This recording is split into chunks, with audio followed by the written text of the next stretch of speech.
किसी को गजल पढ़ने का हसीन अंदाज देखता है, किसी को मखमली आवाज से नवाजता है, और जब ये सारी चीजें एक जगह इकट्ठा हो जाती है तो उसे डॉक्टर ईश्वर चंद त्रिपाठी के नाम से जाना जाता है। मैं अपने बड़े भाई से बड़े अदब व एहतराम के साथ मुल्तमिस हूं कि वो माइक पर तशरीफ लाएं, डॉक्टर ईश्वर चंद त्रिपाठी। बहुत बहुत धन्यवाद संचालक महोदय। बहुत देर से सम्मानित मंच से आदेश लेते हुए मैं कुछ चीज़ आपके मन की कहूँगा। केवल एक बात आपसे निवेदन करूँगा कि जो प्रश्न पक्ष होता है साहित्य उत्तर पक्ष होता है, और साहित्य में गीत बहुत कोमल बिंदु है। आप उसे सुने तो गीतमय होकर के सुने। प्रेम की तमाम बातें यहाँ हुई, मैं भी वही बात कुछ लेकर के आया हूँ, लेकिन एक निवेदन के साथ कि बड़े पवित्रतम ढंग से मैं प्रेम की बात करूँगा। अगर उसके प्रतीक, उसके बिंब, उसके कथ्य, उसके शिल्प अगर आपको अच्छे लगे तो आशीर्वचन जरूर दें। आप देखें 4 पंक्तियों से आपसे जुड़ रहा हूँ प्रेम को लेकर के। कि सिर्फ एक बार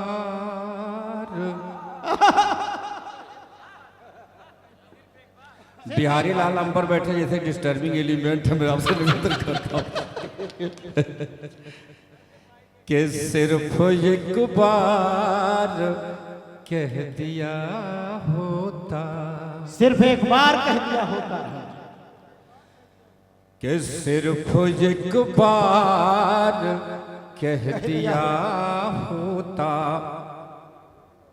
आखिरी बार कह दिया होता, सिर्फ एक बार कह दिया हो। एकदम आप लोगों की बात कर रहा हूं कि सिर्फ एक बार कह दिया होता, आखिरी बार कह दिया होता, तुमसे इतनी सी गुजारिश थी मेरी, तुमसे इतनी सी गुजारिश की मेरी, तुमसे इतनी सी गुजारिश थी मेरी, क्या बात है, प्यार को प्यार कह दिया होता, प्यार को। वाह भाई डॉक्टर साहब, बहुत अच्छे, जिंदाबाद जिंदाबाद। कि तुमसे इतनी सी गुजारिश थी मेरी, प्यार को प्यार कह दिया होता। और 4 पंक्तियां देखिए प्रेम को किस तरह से आमंत्रित कर रहा हूं आप लोगों के लिए। मैं एकदम नौजवान साथियों के लिए प्रेम का आमंत्रण दे रहा हूं। फागुन भी चल रहा, यहीं से बात कर रहा हूं कि छोड़कर आखिरी सफर आजा, वाह, छोड़कर आखिरी सफर आजा, तू उधर से कभी इधर आजा, क्या कहने भाई, छोड़कर आखिरी सफर आजा, तू उधर से कभी इधर आजा। और संभालिएगा पंख कि मेरी दुनिया तुम्हें बुलाती है, मेरी दुनिया तुम्हें बुलाती है, ऐ मोहब्बत तू अपने घर आ जा, ऐ मोहब्बत तू अपने घर आ जा, ऐ मोहब्बत तू अपने घर। और आदरणीय सुनाओ, हाँ ये कह रहे हैं कि इस उम्र में यह हाल है, हम अभी क्या भी, और आगे देखिए ना क्या उम्र की बात है। मैं बात कर रहा था कि प्रेम में सबसे संवेदनशील बिंदु होता है प्रतीक्षा।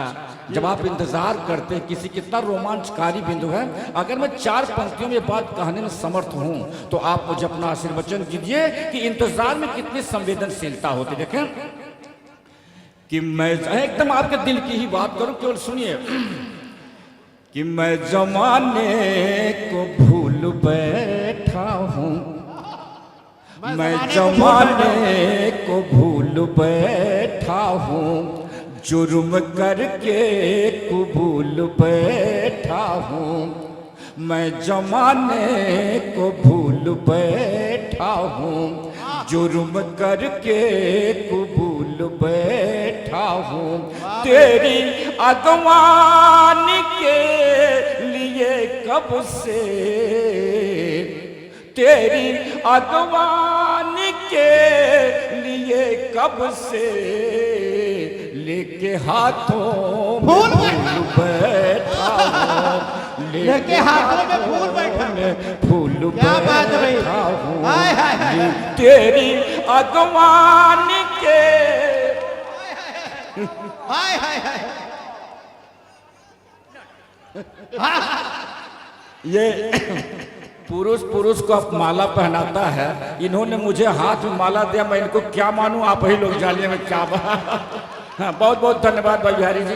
डॉक्टर साहब कुछ बातें बताई नहीं जाती। हाँ सही बात है कि तेरी अगवानी के लिए कब से लेके हाथों में फूल बैठा हूँ, लेके हाथों में फूल चार पंक्तियां और इस जमीन से दे रहा हूँ कि हमारे घर आपके घर रोज बहुत लोग आते जाते हैं, लेकिन जब कोई अपना सा व्यक्ति आता है तो कैसा महसूस होता, जर्रा जर्रा कैसा हो जाता है। चार पंक्तियों में आप इस बात को देखें कि प्राण पंछी ये चहक जाते हैं। जब कोई आता है आपका व्यक्ति कि प्राण पंछी ये चहक जाते हैं, झूलते पिंजरे बहक जाते हैं। प्राण पंछी ये चहक जाते हैं, झूलते पिंजरे बहक जाते हैं। जब वो आता है घर के पत्थर भी, जब वो आता है घर के पत्थर भी फूल बन कर के महक जाते हैं, फूल बन कर के महक जा। बहुत बहुत धन्यवाद सर। कि जब वो आता है घर के पत्थर भी फूल बन कर के महक जाते हैं। आदरणीय श्रोताओं, मेरी अब तक 6 किताबें आ चुकी हैं और एक किताब मेरी महाराजा सुहेलदेवराज विश्वविद्यालय में पढ़ाई जाती है। उस किताब, एक किताब का शीर्षक ये है, दर्द का व्याकरण नहीं होता। मैं मेरा अपना मानना है कि दर्द चाहे हिंदुस्तान का हो, पाकिस्तान को, दुनिया के किसी कोने को, किसी जीवन का हो, उसका मेजरमेंट नहीं किया जा सकता, उसे मापा नहीं जा सकता। वो केवल अनुभूति का विषय है। 4 पंक्तियां इस बात पे कह रहा हूं और फिर एक छोटा सा गीत पढ़ूंगा कि सत्य पर आवरण नहीं होता, सत्य पर आवरण नहीं होता, सत्य पर आवरण नहीं होता, वक्त का आचरण नहीं होता, सत्य पर आवरण नहीं होता, वक्त का आचरण नहीं होता। आंसुओं ने बताया आँखों को, आंसुओं ने बताया आँखों को, दर्द का व्याकरण नहीं होता। बहुत अच्छा भाई, एकदम सच कहा डॉक्टर साहब, बहुत अच्छा कहा, बहुत अच्छा। दर्द का व्याकरण कि सत्य पर आवरण नहीं होता, वक्त का आचरण नहीं होता। आंसुओं ने बताया आँखों को, दर्द का व्याकरण नहीं होता, दर्द का। और एक 4 पंक्तियां जिंदगी पर पढ़ करके फिर मैं गीत की बात करूं। जिंदगी कैसे बीत जाती है, हम कैसे देखते हैं। देखें आप कि मुस्कुराए कभी मलिन हुए, जिंदगी ऐसे कट जाती है कि मुस्कुराए कभी मलिन हुए, बहते पानी के आबगीन हुए, मुस्कुराए कभी मलिन हुए, बहते पानी के आबगीन हुए, जिंदगी बन के, जिंदगी बन के तमाशा गुजरी। क्या बात है डॉक्टर साहब, जिंदगी बन के तमाशा गुजरी और हम खुद तमाशबीन हुए, और हम खुद तमाशबीन हुए। आइए एक छोटा सा गीत पढ़ रहा हूँ, प्रेम गीत है, लेकिन एक शर्त के साथ कि आप वहां पहुंचिए जहां बैठ करके जन्म और मौत के बीच में बैठ के मैं लिखता हूं। उस पंक्ति को महसूस कीजिए, जब आप किसी से जुदा हो रहे हो तो कैसा महसूस करते हैं। आप देखिए साहब, हाँ आप एक चोट की बात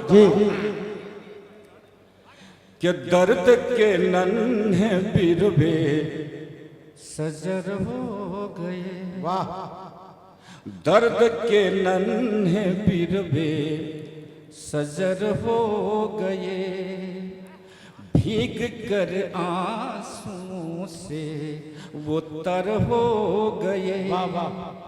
दर्द के नन्हे बिरबे सजर हो गए, भीग कर आंसुओं से वो तर हो गए। जिंदगी के किसी अजनबी मोड़ पर, जिंदगी के किसी अजनबी मोड़ पर तुम उधर हो गए, हम इधर हो गए, तुम उधर हो किसी अजनबी मोड़ पर हम इधर हो उधर हो गए, हम इधर हो। जिंदगी के किसी अजनबी मोड़ पर एक दूजे को रोता हुआ छोड़ कर तुम उधर हो गए, हम इधर हो गए, तुम उधर हो गए, हम इधर हो गए, तुम उधर हो गए, हम इधर हो गए, तुम उधर हो गए, हम। अब आप बन देखें, जिंदगी के तीन रूप देखें, गीत के तीन बन देखें। तुम उधर हो गए, हम इधर हो गए, जिंदगी के किसी अजनबी मोड़ पर एक दूजे को रोता हुआ छोड़ कर तुम उधर हो गए, हम इधर हो गए, तुम उधर हो। आप बंद देखें कि हर कस्तूरियों का पिरोते रहे, हार कस्तूरियों, हार अच्छी पंक्तियों के साथ आप जिए तो गीत में मजा आएगा कि हार कस्तूरियों का पिरोते रहे, खुशबुओं से लिपट करके रोते रहे, हर कस्तूरियों का पिरोते रहे, खुशबुओं से लिपट कर के रोते रहे, फूल बनने से पहले कली तोड़ कर, फूल बनने से पहले कली तोड़ कर तुम उधर हो गए, हम इधर हो गए, तुम उधर हो गए, हम इधर हो गए, जिंदगी के किसी अजनबी मोड़ पर एक दूजे को रोता हुआ छोड़, क्या बात है, तुम उधर हो गए, हम इधर हो गए, तुम उधर हो गए, हम इधर हो गए, तुम उधर हो गए, हम इधर। और जब किसी से बहुत दिन तक मुलाकात ना हो, उसके दीदार ना हो, तो किस तरह की बात आते हैं आप महसूस करें और देखें कि एक अरसा हुआ उनको देखा नहीं, एक अरसा हुआ उनको देखा नहीं, अब उभरती ख्यालों की रेखा नहीं, एक अरसा हुआ उनको देखा नहीं, अब उभरती ख्यालों की रेखा वाह, वाह। नहीं। अपनी किस्मत से खुद अपना मुंह मोड़ कर, अच्छा है। अपनी किस्मत से खुद अपना मुंह मोड़ वाह। कर तुम उधर हो गए हम इधर हो गए, तुम उधर हो गए हम इधर हो गए। जिंदगी के किसी अजनबी मोड़ पर एक दूजे को रोता हुआ छोड़ कर तुम उधर हो गए हम इधर हो गए, तुम उधर हो गए हम इधर हो गए, तुम उधर हो गए हम। और आदरणीय श्रोताओं, मेरा अपना मानना कि शायरी कैसे भी की जाए, कविताएं कैसे भी लिखा जाए, साहित्य कैसे भी रचा जाए, अगर जीवन दर्शन विहीन है तो कालजयी नहीं हो सकते हैं। मैं जीवन दर्शन से जुड़ी बात कह रहा हूँ, अंतिम पंक्ति पढ़ रहा हूँ। जहां से होकर के सबको गुजरना है, वो हमारी बात है, आप सबको गुजरना है। समय सबको काल कवलित कर लेता, मैं इस बात कर रहा हूँ कि धड़कने तो मिली, आप प्रयोग देखें कि धड़कने तो, अंबर जी, कि धड़कने तो मिली सांस आई नहीं। क्या बात है। धड़कने तो मिली सांस आई नहीं, जिंदगी जब हमें रास आई नहीं। धड़कने तो मिली सांस आई नहीं, जिंदगी जब हमें रास आई नहीं। एक उजली सी चादर, क्या बात भाई, कफन, एक धड़कने तो मिली सांस आई नहीं, जिंदगी जब मुझे रास आई नहीं। एक उजली सी चादर बिछा ओढ़ कर, एक उजली सी चादर बिछा ओढ़ कर तुम उधर हो गए हम इधर हो गए, तुम उधर हो गए हम इधर हो गए। जिंदगी के किसी अजनबी मोड़ पर एक दूजे को रोता हुआ छोड़ कर तुम उधर हो गए हम इधर हो गए, तुम उधर हो गए हम इधर हो गए, तुम उधर हो गए हम इधर हो गए, तुम उधर हो गए हम इधर। बहुत बहुत धन्यवाद।